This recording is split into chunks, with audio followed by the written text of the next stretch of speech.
around my story. Hello everyone, I'm Lauren.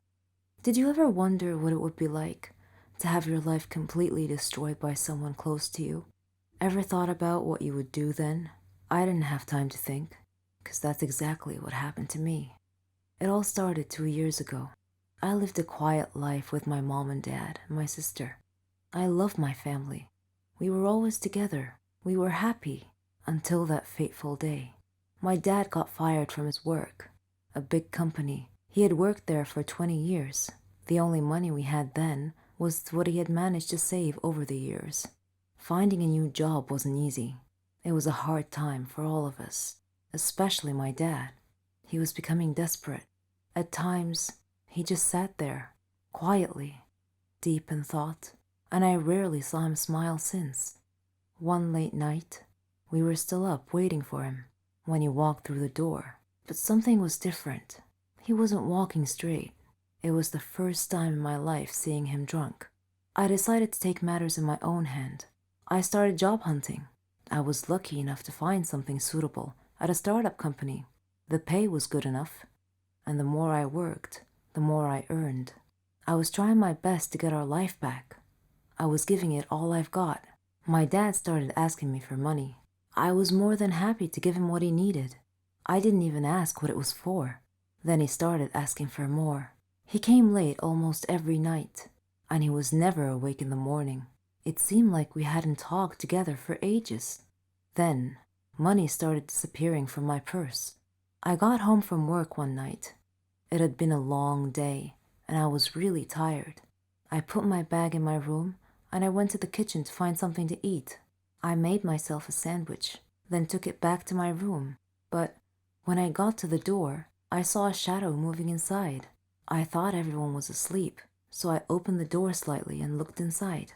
I couldn't believe what I saw. My dad was standing over my bag, and my wallet was in his hand. He found no money in it, so he threw it on the bed and started going through my purse. At that moment, my mom came down the stairs. She had my dad's shirt in her hands and a small pack of white powder. I looked at her face. Her eyes were filled with tears. I tried to speak, but found nothing to say. My dad came out of my room. He saw us standing there. Suddenly, everything changed. He tore the shirt and the pack from my mom's hands. He was hysterical. He started breaking things around him. My mom and I were too scared to move, but then my sister came running down the stairs. He pulled her towards him and held a knife to her throat. He threatened to kill her if we didn't give him money. Without a moment's thought, I did what he asked. Things only got worse. Nothing was ever enough. He asked for more and more money, and if I refused, he'd get violent, beating up anyone in his path. I couldn't stand by and watch, so I would just give him what he wanted, until I decided enough was enough. He barged down the stairs one evening and asked for all the money I've got. I told him we had expenses to pay, the rent, school fees, but none of it mattered to him. He asked me again for the money and threatened me if I didn't do what he asked. I refused. He hit me so hard that I crashed my head against the wall and fell to the floor, bleeding. Everything went dark. My mom took me to different hospitals, and I had to do a lot of checkups and tests, but all the doctors said the same thing, that this was it. I was sentenced to live my life in darkness, never to see the light again. Bumping my head against the wall was one of the reasons, but apparently, my psychological state played a huge role in my recovery. The doctors suggested that I'd be taken to a psychiatrist. My dad felt sorry for what he had done to me. He quit the drugs and alcohol, tried to be proper, but it was because of him that I was in this state. I didn't know if I could ever find it in myself to forgive him. I was torn inside. He was my dad, but I couldn't forget what had happened. I stopped talking shortly after, and he left, disappearing from our lives. No one knew where he was or what he was doing. A year had passed, and he came home. He sounded good, kind of like how he was before. He's trying to make up for what he had done. But to me, nothing he does makes a difference anymore. I'm still in the dark. That's something I'm gonna have to live with my whole life. I can't change that. What do you think I should do? I adore detective adventures and solving puzzles that others can't. I'm crazy about this. I love challenges and mysteries. I'm Ramon, but my father's nickname for me is Megamind. I'm 14 years old, and I'm typically ranked number one in my class every year. I've become famous for solving riddles. Many comers have tried to unseat me, but all have failed. I love to examine minute details. But let me get on with telling you my story. One hot summer, we had just finished our exams at school and were going on summer break. So I organized a trip to the beach with my friends. Beach weather is amazing. Clear skies, cool ocean breezes, sand, and sun. Just amazing. One day, before my beach trip, my mother handed me a letter from my grandmother. I was surprised and thought it was a little weird because Granny owned a hotel in the surrounding area nearby. It had wonderful views all around it. I had opened the letter, which read, "Dear Ramon, how are you? I hope you're enjoying your summer break. Would you mind spending a couple of days with me? I have a serious matter that I would like to discuss with you. Granny." Initially, I thought that it was probably some silly matter, but then my inner voice told me that it might be important. I was conflicted between going on my beach trip or visiting my granny. I decided to visit Granny first. She was family after all, so off I went. Though my grandmother lived in a beautiful area, the closer I got to the hotel, the more my inner voice was nagging me. When I arrived at the hotel, Granny was waiting for me. She smiled and hugged me. I had missed her so much. She had company. Raul, her maintenance man, and Malika, her housekeeper and assistant. There weren't any guests in the hotel at the time, and I asked her why. Her face changed, and she said that was what she wanted to speak to me about. So we went to her room to talk. She then proceeded to tell me that the hotel was haunted. "Haunted?" I exclaimed. "What makes you think that?" Granny said, "The hotel has evil spirits that frighten the guests at night." I didn't want to believe it, but I knew Granny was a rational person. I suspected there was more to this than meets the eye, so I decided to investigate this intriguing mystery.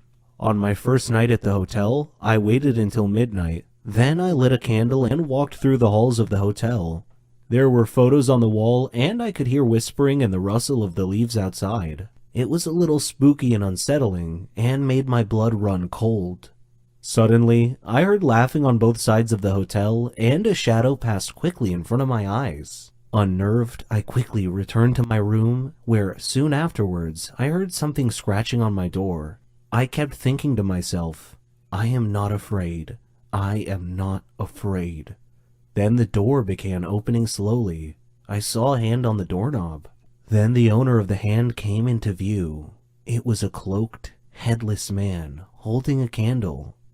I fainted. The next day, I woke up to find Granny and Malika standing beside me. Granny told me that I had been sleeping a long time.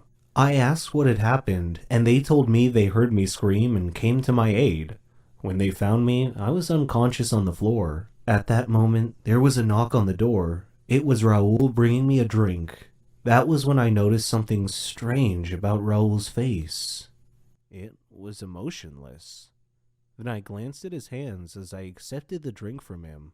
That night, I again walked around the hotel. I found some steps at the end of a corridor that led to the basement. Down in the basement, I opened a maintenance door and found a tape recorder and a pile of clothes on a table. Suddenly, the lights went out. I was groping around in the dark and trying to find my way back when I heard the laughing again. Still, I continued stumbling ahead through the dark. I stepped on an electrical line and tore it off the wall. I returned to my room. My door opened slowly. I was hiding behind the door. I grabbed the loose electrical detonator and touched it to the doorknob. It was live, and I heard a grunt from the owner of the hand on the other side of the door as he or she was shocked. And I heard him or her fall to the floor. It took me a while to find the electrical panel, but I managed to get the lights back on. When I did, I found Raul laying unconscious on the floor next to the doorknob that I had electrified. I called Granny and Malika down to the basement. Granny asked what had happened. I replied, "Granny, you really need to screen your employees better." Raoul was your ghost. Granny looked shocked and asked me what made me think that. I explained that the hand on my drink today was the same hand I saw on the headless ghost that opened my hotel room door the night before.